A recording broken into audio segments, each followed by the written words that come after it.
Hi everyone, welcome back. All right, now we're on to reading chapter 6, Summer Days of Charlotte's Web. Let's see what happened in the last chapter. Oh, we met Charlotte for the first time. So now Wilbur knows who Charlotte is. Let's see what's in Summer Days. Let's see what this is going to be about. All right, open up your imaginations and your ears and get comfortable. And let's read chapter 6.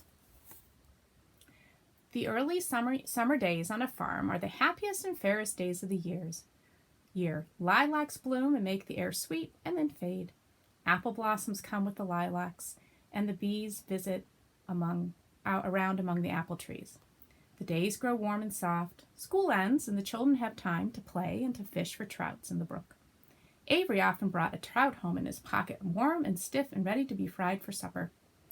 Now that school was over, Fern visited the barn almost every day to sit quietly on her stool. The animals treated her as an equal. The sheep lay calmly at her feet.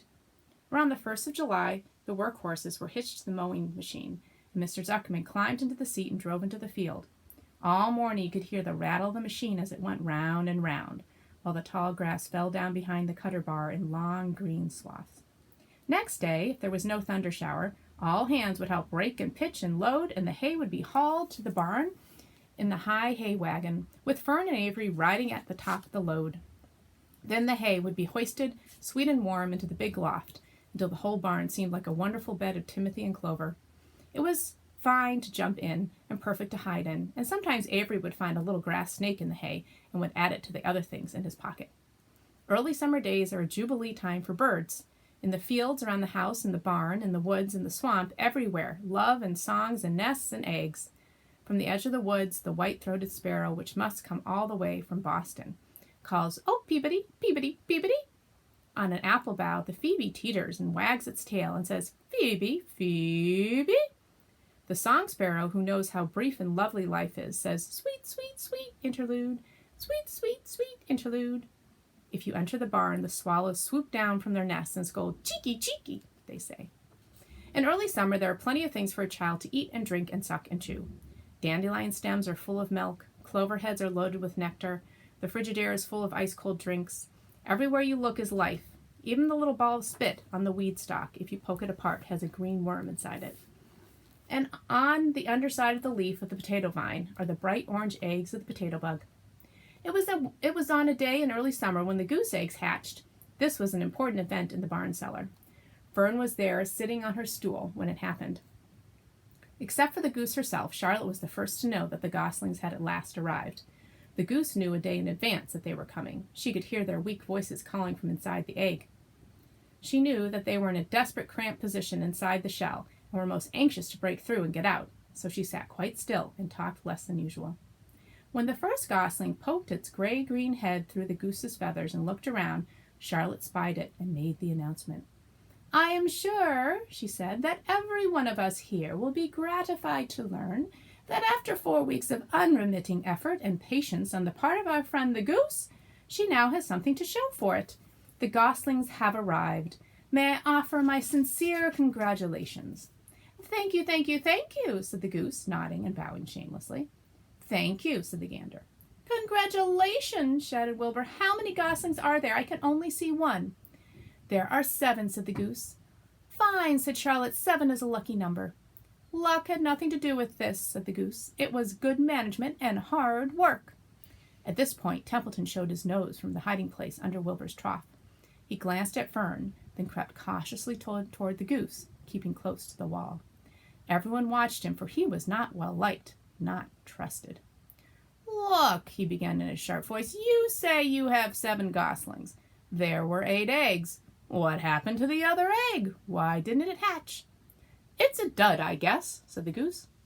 "What are you going to do with it?" continued Templeton, his little round beady eyes fixed on the goose. "You can have it," replied the goose. "Roll it away and add it to that nasty collection of yours." Templeton had a habit of picking up unusual objects around the farm and storing them in his house. At his home, he saved everything. "Certainly, certainly," said the gander. "You may have the egg. But I'll tell you one thing, Templeton. If I ever catch you oking your ugly nose around our goslings, I'll give you the worst pounding a rat ever took." And the gander opened his strong wings and beat the air with them to show his power.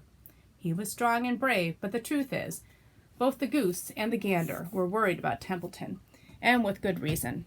The rat had no morals, no conscience, no scruples, no consideration, no decency, no milk of rodent kindness, no compunctions, no higher feeling, no friendliness, no anything. He would kill a gosling if he ever could get away with it. The goose knew that. Everybody knew that. There's Templeton. There's Fern and the two geese. And Wilbur's back there. With her broad bill, the goose pushed the unhatched egg out of the nest, and the entire company watched in disgust while the rat rolled it away. Even Wilbur, who could eat almost anything, was appalled. "Imagine wanting a junky old rotten egg," he muttered. "A rat is a rat," said Charlotte. She laughed a tinkling little laugh. "But, my friends, if that ancient egg ever breaks, this barn will be untenable." "What's that mean?" asked Wilbur. "It means nobody will be able to live here on account of the smell. A rotten egg is a regular stink bomb." "I won't break it," snarled Templeton. "I know what I'm doing. I handle stuff like this all the time." He disappeared into his tunnel, pushing the goose egg in front of him. He pushed and nudged till he succeeded in rolling it to his lair under the trough. That afternoon, when the wind had died down and the barnyard was quiet and warm, the gray goose led her 7 goslings off the nest and out into the world. Mr. Zuckerman spied them when he came with Wilbur's supper. "Well, hello there," he said, smiling all over. "Let's see, 1, 2, 3, 4, 5, 6, 7. 7 baby geese. Now, isn't that lovely?" And that is the end of chapter 6. All right, so there are new residents in the barn, the goslings, and we had a sighting of Charlotte, who announced the arrival of baby geese. All right, everyone, I hope you have a great day. See you tomorrow. Bye-bye.